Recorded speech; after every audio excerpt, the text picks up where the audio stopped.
turn it around. There we go. All right, we're back on live, right? Well, it starts with page 3. Am I, Start now? yeah. Am I, Teresa, can you see me on live? This is this one is Innerspace, yeah. Andy's on here. I made it like I made this book. Catherine is watching. Loretta. I'll let everybody get back on here. PJ's watching.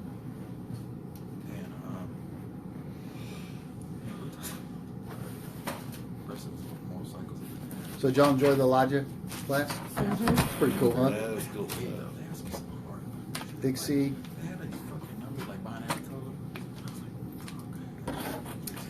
Okay, we're going to go through this book. We're not going to refer to it as interspace. We're going to refer to it as Innerface. I got to take my shirt off. I'm about to burn out. But now, no. And so, Mom, are we going out to eat? Are we going to? Yeah. Oh, yeah. Great idea. All right, guys. okay. Okay. So, in order for me to, Teresa's going to be my classroom monitor because she's a good monitor, and so I'm going to tell him what to yeah, do. she's good. She's good at telling me what to do. So if you can ask your questions slowly, I guess. I mean, if 20 people ask questions at the same time, they're going to scroll down, and you can only see 4 or 5 at a time. So we want to go through this. We're going to spend about 30 minutes here. All right. And so I'm starting actually on page 3, but we're going to call it page 1. Okay.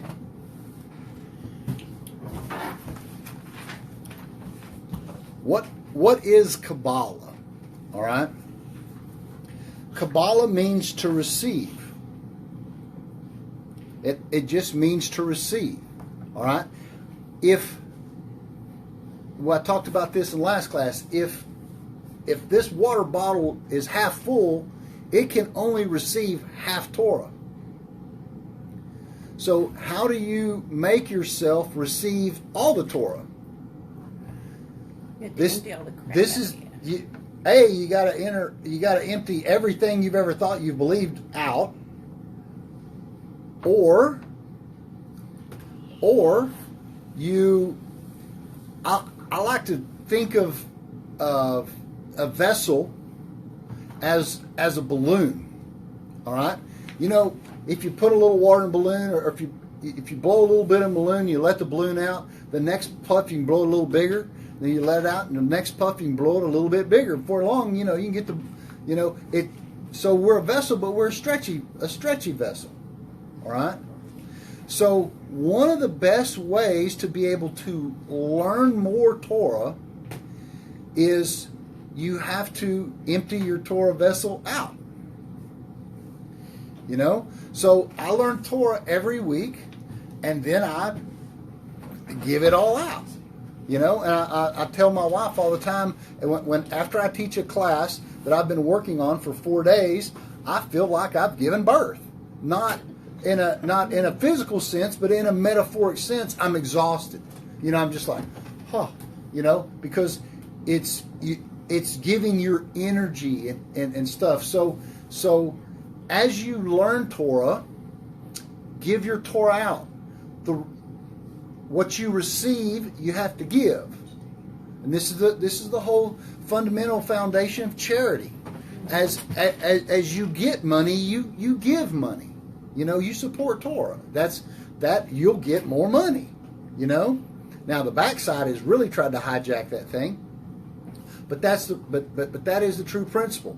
It says Moses received more Torah than anybody. Why did Moses receive more Torah than anybody? Because he taught more Torah than anybody. And so he created that vessel where God could just fill him up and fill him up and fill him up more and more and more and more. All right? And so Kabbalah is not some mystical term for Torah. All right, we have we have Peshat. Peshat means the basic Torah. When you read the Chumash or the Tanakh, that is Peshat. And God said, let there be light. Boom. Let it be. All right? Now, in Torah, we have a term called the Pardes. Pardes is where we get our term paradise from. So P is for Peshat, the R is for the Remez, the D is for the Drush, and the S is for the Sod. Okay? Pardes. So the Chumash, or the 5 books of the Torah, or the Tanakh, that is called Peshat. All right? Now, if you get into gematrias of like Yud Hey Vav Hey is 26, that is a Remez. Okay? When you get into the Gemara and the Talmud and stuff like that, where you have these homiletical stories, those are drush. When you get into Kabbalah, which is the how the whole thing works, the secret matter, Sod means secret. All right? And Sod is Gematria 70, like the 70 nations. Wine is Gematria 70. That's why on Purim you say, you pour the wine in, the secret comes out. 70-70. All right? So, if you take the Sod, this is considered the oral Torah, and the written is considered the Peshat. All right? So, it's like a glove and a hand. All right? The glove has to have a hand in it, or else it's just a glove, and this is just a hand, so to speak. The body has to have a soul. So, the methodology of learning Torah and the methodology of teaching Torah is this. The Kabbalah and the Gemara is the soul of the matter. The Shekhinah, that that's in exile, that that's hidden, the light that's hidden. And the written Torah is the masculine aspect. So you have to have union of them. And we're going to get into Zohar and what that means with the Torah and all that stuff. But so to receive the Torah, you are Kabbalah is you're at a point where you're going to receive all the Torah. We're going to study the Chumash like we did tonight. We're going to study the Gemara like we did tonight. We're going to go into gematrias like we did tonight. We're going to bring it all in. That's called Kabbalah. That's using everything you have. It's no mysticism to it at all. What's mystical about it is when you can put it all together and know that this is not from here. Now you're thinking in another dimensionality, a higher level, and people don't know what you're saying. That's before they say you're crazy. A question. Yes. Andy wants to know if you know what the word be emptied is in Hebrew. I do not know. I do not know. My Hebrew is absolutely terrible. I know teaching Torah terms, and really this basic class that we're doing here, it is nothing more than a terminology class. The more you know the terminologies, the more it'll help you. Okay, so it says Kabbalah is to receive. And if you look closely, it tells you what you're supposed to receive. The Mishnah says it's the oral Torah. That's what you need to receive. How it all works. How do you know what God is unless you know how it works? You can't know what God is by reading just the basic text. You can know what He did, but you can't know who He is because you haven't made union. You haven't got intimate with Him. All right? So Moses received the Torah at Sinai, transmitted it to Joshua. Joshua received it. You get it, you give it. Right? And Joshua to the elders. And see what it says there in verse 4? An open vessel can always receive more. As soon as you think you know anything, you're done. You're done. I come in here every week and go, I can spend 5 minutes with my rabbi and I go, I know absolutely nothing. It's very obvious. Anytime he gets ready to, he can talk 5 miles over my head. All he'd have to do is talk in Hebrew for one. And I'd miss the whole thing. So anytime you think you know anything, that's when you really can't receive. Moses' receiving was the more he transmitted. It's right there. It tells you how to do it. The next one down. The idea of Kabbalah then is to become infused with Torah to connect to every possible level that you can connect to. That's what Kabbalah is. Connecting with every level. Without Kabbalah, a person could understand the Torah on a number of levels, but you can't put it all together. The only way to grasp every single nuance of Torah, however, is through the prophetic wisdom that's contained in Kabbalah. We just got through talking about being a prophet. How do you be a prophet? You're able to channel everything what God said. And the only way to find out what God is saying, I know what the Gemara says, but what is it saying? What it's saying is the prophecy part. When you can really get down and explain to somebody asks you, what is God? You know, that's the hardest question to ask. And I mean, it's the hardest question to explain. Why is telling somebody what God is or who God is so difficult? Because they don't know Kabbalah. They have no map. They have no structure. They have no vessel to contain anything you're fixing to tell them about God. And so it's very difficult if somebody walked up to me off the street and said, hey, Mike, tell me about the God of Israel. God is one and his name's one. That's all you can tell them. That's all they can get. There's nowhere to put it. Moses thus transmitted the keys for entering prophetic state to Joshua, and these keys constituted the Kabbalah tradition. There is a tradition in Kabbalah of once you learn the map and once you learn the territory, you can get into a meditative state and you can learn straight from the source. That's what God's trying to do the whole time, is to impart the stuff. This workings of Kabbalah is known as the Masa Merkava, the workings of the divine chariot. This is better known as Metatron. We're going to call it the Metatron because Metatron is the operating system of God. All right? It's not, is it an angel? Yes, but if you concretize it there, you've missed the whole point. How is Adam seeing from one end of the earth to the other? Metatron. How is Adam fixing all these things from one end of the earth to the other? Through the Metatron, through the Nakash formula. That's all it is. Metatron is the operating system, and it's updating.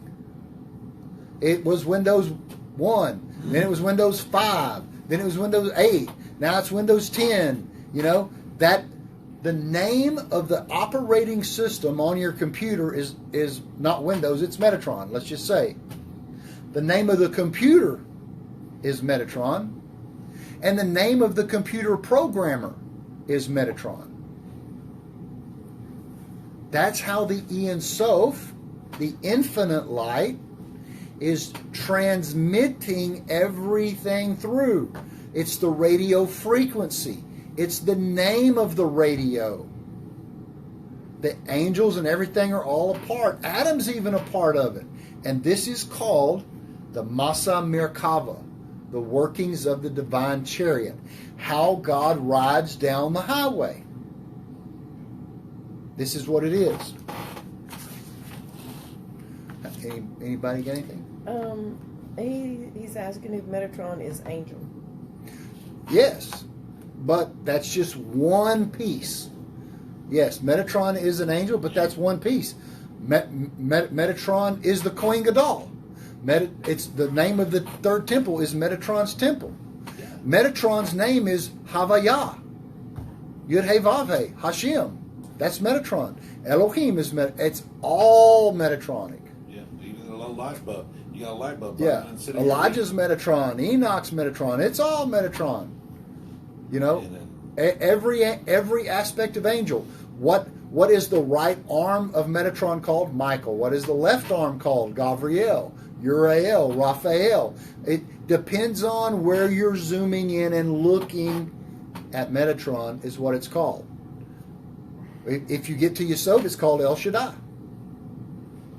All right? Now, Ezekiel's visions include a detailed description of this. But, nevertheless, the directions were couched in extremely obscure terms. Everything is cloaked in a term, in terminology. This is why we have to learn the terms. And eventually we'll go through this whole board, we'll go through this whole book, and you're going to learn the terminology. When I say Zah and Nook, or I say Zun, you'll know when I say the word Zun, you'll know exactly what that means, because we're going to go through the terminology. Once you have the terminology down, it makes it absolutely simple. But it's tough because you don't know the terms. You've never heard them before. It was this, and so he talks about it went to the Great Assembly. It was this body of sages that formulated the Mishnah and Tractate Hagigah. I just got through reading you out of Tractate Hagigah. Stating the Masa Merkava may be taught only to individual students one at a time. The oral tradition, right? Yeah. Yeah. This process that we're going to learn is literally handed down student, teacher, student, teacher, student, teacher, student, teacher, student, teacher, student. You know, that's why we have a very small group, you know, and that's why not a lot of people get to come in. And they must be wise, understanding with their own knowledge. What does that mean? Wisdom and understanding, Chokmah, Bina, right brain, left brain, Da'at, middle brain, knowledge.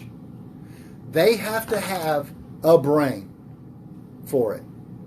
You have to have, the term for brain in Torah and Kabbalah is called mohin. You have to have mohin. This is called wisdom, understanding, and knowledge. Okay? And things that block wisdom, understanding, and knowledge is eating pork, for one. You cannot eat pork or mix cheese and beef and get wisdom, understanding, and knowledge. You cannot do it. You are letting Klippa in. If you're going to feed yourself Torah, you can't feed yourself a turd. It doesn't work like that. That's the way, so you got to keep that out. All right? At the Roman times, they became intent on uprooting the last traces of the Jewish people. And these are all the persecutions of the Torah scholars, especially the Kabbalists. Because the Kabbalists know what's going on. These Torah scholars were condemned to death. This was the time of the 10 martyrs of Rabbi Akiva. They were among whom the final transmitters of the Kabbalah tradition, of really knowing what's going on. And then right here in page 4, it's going to list some of the books of the teachings of the Divine Chariot, the Sefer Yetzirah. And we're going to get down here to the main one called the Zohar. The Zohar is the Book of Splendor. The Zohar, I have it here, I got 23 volumes. It's 22 volumes, but I have a glossary. The Zohar is the Sod in the Pardes. Okay? Just like we talked about earlier. So in the Zohar is all of the math formulas. This is the calculus, the string theory of God, how it all works. What God's thinking, what He's doing, what all these different things are. That's what the Zohar is. The Zohar was put together by Rabbi Shimon Bar Yochai, who, during the time that the Romans were killing all the great teachers, he ran and he hid in a cave. And Elijah came and taught him in this cave every day, and he wrote down everything, and we have it as the Zohar. You know? And when he came out of this cave, there was a man plowing in the field, and he looked at the man, and the man burned up. So he realized he couldn't come out yet. He had too much light. He had to go back in and stay in until Elijah basically told him, okay, it's safe now, you can go out. Because he had infused himself with so much light of God. So he received this from divine inspirations, Ruach HaKodesh. This is where the Spirit had literally infused him, and he merited the revelation of Elijah the prophet.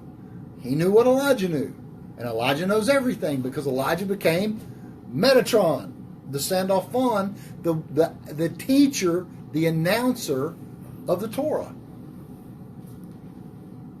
Now, there's some major text. The Sefer Yitzrah, the book of creation. Yitzirah means creation. The Bahir, Zohar. The Bahir looks like this. This is the Bahir. Now, it's a little book. Everything's in there. But if you don't know, if you haven't been taught what this Bahir is teaching you, you can read it and you'll never understand any of it. It has to be orally taught. When I say it, you hear it. Shema Israel, hear. You got to hear it. And when you hear it, it's transmitted, Sandalphon, Elijah, orally. That's the only way you can learn it. You cannot learn it by sitting down and reading this book. We have a book we're going to go through, but as I say it, now you have a vessel to receive it. In these books, they contain, it even says right here, the basic teachings. The Zohar is the basic teachings. And if you've ever read it, it's so far over your head you can't understand it. But it's the basic teaching. It's basic. All right? Which have been passed down through the prophet by Moses. Moses was the greatest Kabbalist ever alive. It was through the teachings of the Zohar that two of the greatest Kabbalists of our modern times emerged. Rabbi Moses Cordovero, called the Ramak, and Isaac Luria, called the Ari. And we teach from the Ari all the time. The writings of the Ari, he is literally the Einstein of Kabbalah. Without the Ari, you just can't get it. And it even says you could study the Zohar, which is a very poetic text, but you cannot detect any system or structure.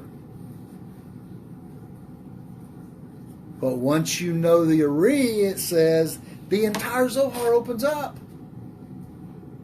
So you have to, what is knowing the writings of the Ari? Unification. It's when you understand how he's thinking, how he's moving through the systems of Torah. Now, on my board here, everything is a link in a chain. Okay? There's a term in Torah called the histoshlut. Histoshlut means the order of spiritual creation. This happened, then this happened, then this happened, then this happened. And you start learning it piece by piece by piece by piece by piece. But then you have to be able to tell yourself it all happened at once. We can only zoom in and look at it one little section at a time. Histoshlut literally means links in a chain. Overlapping light. This happened, then this happened, then this happened, then this happened. You're going to hear the term Tzimtzum. Tzimtzum means I expand and I contract. I expand and I contract. Every time God expands and contracts, He's going to expand further the next time. Because God is growing. He's pure hesed. He's pure expansion. That's why God says, bless me. Give me a bracha. So we say, Baruch Hashem. Because every time you bless God, a bracha means to increase God. All God needs is a bracha. He's got all the gold is His, all the silver is His. Goodness gracious. Right? All the universe is His. What does He want? To increase. He wants to increase so He can be more goodness. For goodness sake. So, this is the thing that we do. It's helping Him overlap. Links in a chain. Alright? And we are part of the linking system. Let's see, where was it? The Ari's teaching could be called the atomic theory of Zohar. Everything begins to make sense. One can go deeper and deeper as far as the human mind can delve. It will always yield new treasures. An important point, which is often lost, is that Kabbalah cannot stand by itself without incorporating the entire Torah. That's why we never just study Kabbalah. We do Kabbalah as it is to the Parsha or to Elijah or to Solomon. We got to make union with the Torah. It's an integral part of Torah. There is not a single Kabbalistic work that does not contain quotes from the Torah, from the Talmud, from the Mishnah, or any of the books. When you read the Zohar, it will say, and Proverbs says this, and Jeremiah says that, and in Parsha Reah it says this. It's a combination of the thing. You're not just I'm a Kabbalist, which means all I do is study Kabbalah. If you want to talk Rambam with me, you're talking to the wrong guy. Go talk to James Gosnell. He studies that. I don't know the Rambam. Because that is a different vein than the Kabbalah. It's a different coordinate. We see God as a simple unity. Absolutely simple. Absolutely one. There is no element of form, structure, or plurality in Him whatsoever. So how does one God act with many things? Metatron. That's His secret. Metatron is the garment that the Holy One puts on. I like to talk about it like this. My name's Mike. I am a husband. I wear that garment sometimes. All right? I am a father. I wear that garment sometimes too. I'm a baseball coach. I wear that garment sometimes. Today I was a doctor. I had that garment on. And then I went to a doctor, so then I became a patient. I was the lesser Metatron. I put that garment on. All right? Right now, I'm teaching Torah. I put that garment on. That is my Metatronic interface. I'm still one dude, but I'm interfacing with whatever the situation calls for. Sometimes I'm vacation guy, you know, and that guy looks completely different than any of the other guys. And so this is how Hashem works as well. He has a certain garment he wears. Is Elijah Metatron? Yes. Is Metatron God? Yes. There you go. Is Elijah God? If you do the math right. But you can't say that Metatron is God because you can't separate something out of God. It's only God. Is God Adam? Absolutely. Is Adam God? Absolutely. And that's where it gets tough. Making the transition from oneness to multiple gods. That's where everybody gets hung up. All right? Adam is the garment, the Metatronic garment that the Holy One is using to fix everything. That's its name formula. Aleph Daled Mem 45, the light of Ma. You see.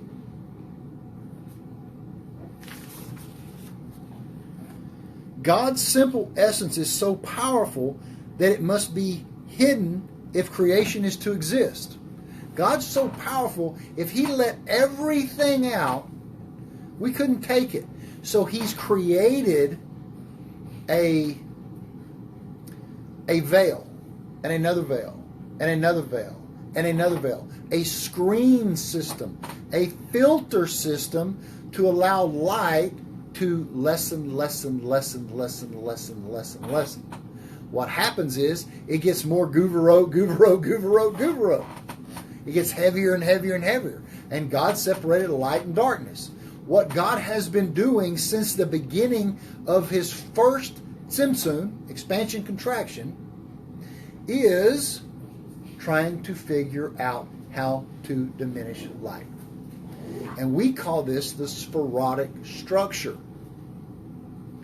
How it's going to move from one world to another, from one soul level to another, so that creation can exist, so He can impart everything He's got on creation. That's not going to happen here. That's going to happen in the world to come. That's where the light is hidden, the good light, right? He's trying to create a structure and a vessel called mankind, called creation, to where everything slingshot snap back the other way, and it can contain all that He has. We're only getting a thread of it. The sun is a thread of His power.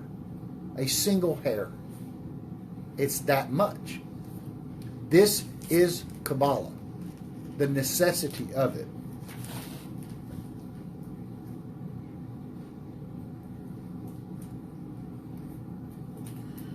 If, on the other hand, God would withdraw Himself completely, creation would utterly cease to exist. So He can't go away completely.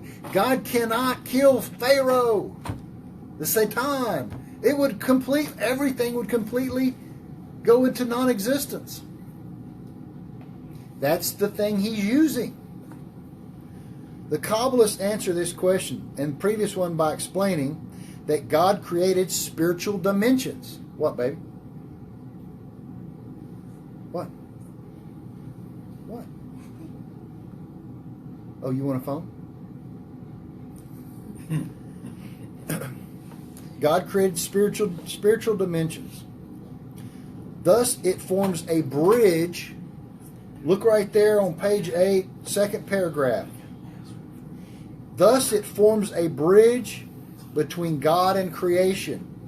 That bridge, that connection, that interface, there it is. Metatron. It's the bridge. Huh? Question, statement, whatever. Question. So don't you feel like you are relating Torah with each hat? Each one is a thread? Yeah, absolutely. it's you'll never take your Torah hat off, really, But does the God of war act like the God of peace? No. When he puts his war hat on, he's in war. There's if I have to discipline, then that's Elohim. Mm-hmm. So God has these. I don't want to call them different hats he wears, but let's just, for the sake of basic class, he's got different hats. That's called. So, in other words, here's an example. Abraham is suffering from circumcision. So 3 angels show up: Raphael, Michael, and Gabriel. And then the Torah says, and Abraham spoke with God. Well, it just got through saying 3 angels showed up, but then Abraham spoke with God. So what happened to 3 angels? Those were the 3 aspects that God brought in his unity. Michael was there to tell Sarah she was going to be pregnant. Who has the key to birth? God. Raphael was there to heal Abraham of his circumcision. Who healed him? God healed him. All right? And Gabriel was there to destroy Sodom and Gomorrah. Who destroyed Sodom and Gomorrah? God did. But all angels are nothing more than Metatron. So Metatron healed Abraham. Metatron told Sarah she was going to be with child. And Metatron destroyed Sodom and Gomorrah. I just gave you an operating system of how it works. Okay? Those are the different hats. Okay? Anything else there, Teresa? No, just some other little comments, but there. Okay. We'll get through this and then we'll kind of go through the comments. I'm almost done.